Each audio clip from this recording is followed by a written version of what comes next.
Професоре Трајковски, она што загрижува во овој период, тоа е индиската мутација, односно познат како Делта сој, кој што веќе се расшири во повеќе европски земји. Вие постојано ги следите случувањата со корона пандемијата, па од тука и би ве запрашала какви се вашите податоци во однос на индискиот сој, дали ние граѓаните треба да бидеме загрижени во однос на неговата контагиозност и преносливост?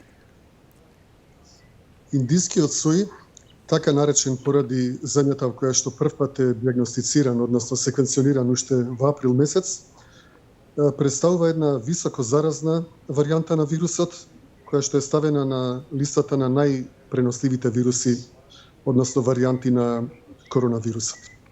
Моментално е проширен веќе низ повеќе од 90 земји во светот. Имавме и два случаи на внесени случаи во Македонија, меѓутоа тие беа откриени уште при самиот влез, така што од нив најверојатно нема да има ширење низ популацијата. Постојат три важни фактори на ризик, поради кои што би требале да бидеме загрижени, особено ние во Македонија. Првиот фактор на ризик е високата преносливост, односно високиот базичен репродукционен број на делта сојот во однос на дадената стапка на прележаност во комбинација со степенот на вакцинираност. Вториот фактор на ризик е неконтролираниот влез и излез во државата.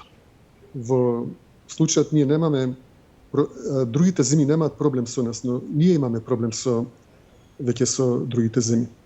И третиот фактор на ризик е недоволната стапка на вакцинираност. Затоа што само со вакцинираност можеме ние да го сопреме епидемискиот пренос на делта сојот.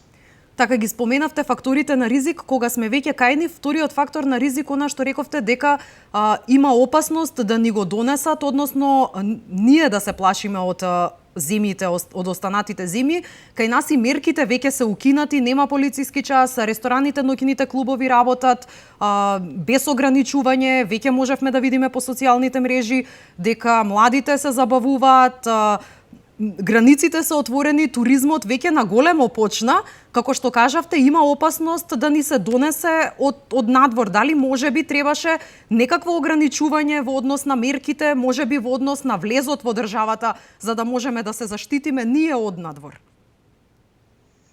Моменталната стапка на преносливост во Македонија е многу ниска, мерена преку ефективниот репродукционен број кој што изнесува 0,70. Значи, дневниот број на случаи полека, но сигурно се намалува, така што можеме да кажеме дека со алфа, односно британскиот сој, ние практично завршивме или наскоро ќе завршиме. Меѓутоа, британските научници утврдиле дека преносливоста на делта сојот е за 40 до 60% повисока од преносливоста на алфа сојот, што значи во нашиот случај, значи при нашиот степен на прележаност, вакцинираност, но и климатскиот фактор, доколку индискиот сој влезе во Македонија, неговата преносливост ќе биде околу единица. Значи, може да дојде, може и да не дојде до епидемиски пренос, барем додека трае летото. Меѓутоа, со доаѓањето на есента, таа преносливост најверојатно ќе биде прилично над единица, може би дојден за прика 3. Но она на што треба ние да внимаваме е да не дозволиме внес на индискиот сој. Затоа што еднаш што влезе и започне да се шири низ популацијата, потоа нема да можеме да го запреме при сегашната стапка на вакцинираност. Сега, како можеме ние да го спречиме на влезот? Најефикасен начин е со контрола на државната граница, односно со контрола на влезот во државата. Самиот излез не е толку проблематичен, меѓутоа треба се внимава и при излегување да се проверат патниците дали се вакцинирани, затоа што истите тие патници при влезот, доколку не биле вакцинирани, постојат можност да ни го донесат вирусот. Значи, најлогично е во моментот да се воведе ограничување, односно контрола на патниците при враќање. Тоа би значило или приложување на сертификат за извршена имунизација, или уверение за прележаност на COVID-19, односно уверение за тестирање на антитела, или барем брз антигенски тест на лице место на граничниот премин, или задолжителен карантин од 10 до 14 дена за сите кои што нема да ги исполнат овие 4 предуслови. Само на тој начин ние можеме да го, ако не го сопреме, меѓутоа барем максимално да го забавиме, да го спориме влегувањето на индискиот сој.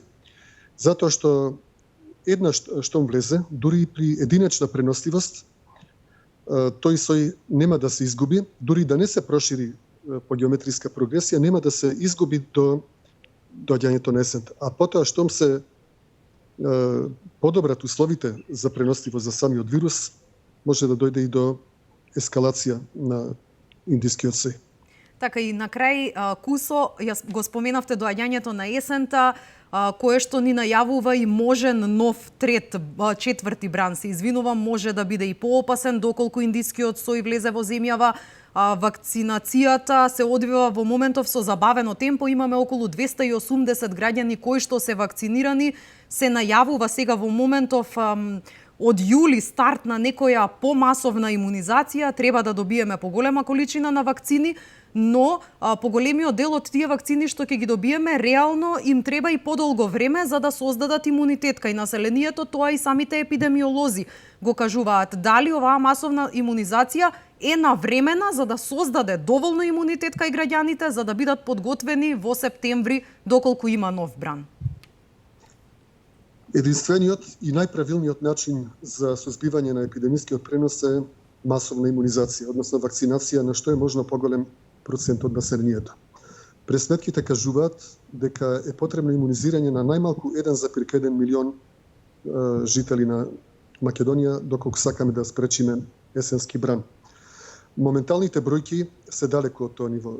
Ние имаме време доколку се започне со поинтензивно вакцинирање, со темпо од околу 15.000 нови случаи на ден. За 2 месеци би можеле да се вакцинираат милион жители. Меѓутоа, следејќи ги дневните статистики, односно состојбата на пријавени за вакцинација, ние сме објективно зборувајќи предалеку од таа бројка. Значи, најверојатно ние нема да бидеме во состојбата да го сопреме преносот само со вакцинација. Так. Затоа што дури и во најоптимистичката варијанта да имаме 60% прележеност, што јас сметам дека е нереално висока, врз основа на серолошките тестирања, моите пресметки кажуваат дека нема повеќе од 40% прележеност на популацијата. Со постоечкиот микс на вакцини, кои што сите немаат подеднаква ефикасност, и со оглед на преклопувањето на прележаните и вакцинираните, ние нема да оствариме повеќе од 60% стапка на имунизација по двата основи, значи прележаност и имунизација.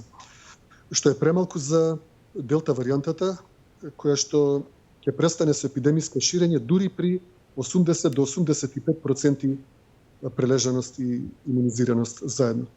Значи, мораме максимално да работиме, нашите здравствени власти мораат максимално да се потрудат да извршат имунизација, пред се да поттикнат, да мотивираат на имунизација што е можно поголем број од жители од популацијата. Затоа што немаме друг избор, доколку не сакаме да ни се повтори уште еден бран.